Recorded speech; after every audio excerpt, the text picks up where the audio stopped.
Hey my friends, it's me, Peter, and I am making this video as our first Advent devotional. And I'm making it because instead of just doing the typing thing and sending it out in documents or whatever, I thought it'd be fun to make videos this year. And the theme for this year's Advent devotions that we have, for those of you who've followed me doing these devotions every year, is love. And it's not just about the love of God, but it's the love that we give. So here's what I'm saying.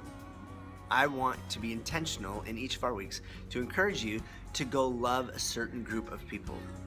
And the first one for the first week of Advent is this: love your family. Today, Allison turns 18. She's the number 2 of my children, my 5 children. She turns 18 today on December 3rd, and it is, wow, it's overwhelming. But yet I find myself so much in love with her, and I find myself so much going every day, I love you, telling her, being intentional.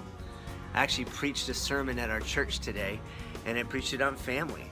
And one of the things we talked about is how you can be loving with your family, to keep it unified, to keep it close together.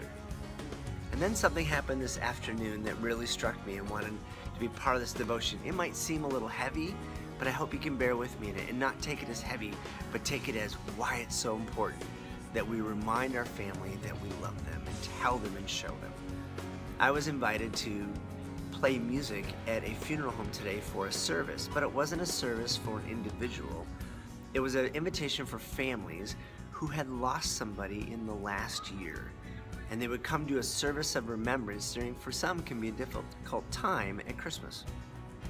So as I played these songs, then each family member who had passed away, their name was read, and they would come and light a candle in that person's honor. It was beautiful and stunning and intense.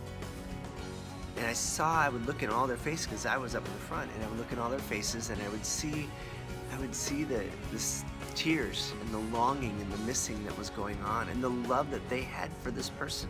No matter the circumstances of why they passed away, the family that was left behind, they loved them. Now, this is not a video to say, you better go or something's going to happen to your family, but it is to say this: don't hesitate. Tell somebody, your mom, your dad, a sibling, your aunts, uncles, your children, somebody specifically in your family, and go tell them, show them, somehow let them know, not just with a kind of, but a deep sense of, I love you and I'm grateful for you. Text, email, phone call, whatever it takes. That's what happens in this season. And when you tell someone that you love them, especially in the love of Christ, evil has to flee, evil has to move away. It's true. Look, for God so loved the world, that's what Christmas was. Jesus' example of love has come. So, I would say to you, bring your love that God has given you, bring it to a family member specifically. When you watch this video, call them, drop them a text, and just tell them how much you love them. Let me know how it goes. Maybe get some fun response. I'd love to hear. Twitter, Facebook, Instagram, whatever it might be. Just let me know. And email, or whatever. And I'd love to hear from you. So this is week 1, first Advent devotion. Love your family. Be intentional. All right? Thanks for taking time to watch this. We'll see you next week as we'll talk about another group of people that we need to be loving too. All right? Bless you guys. God is good all the time. Talk to you soon. Bye.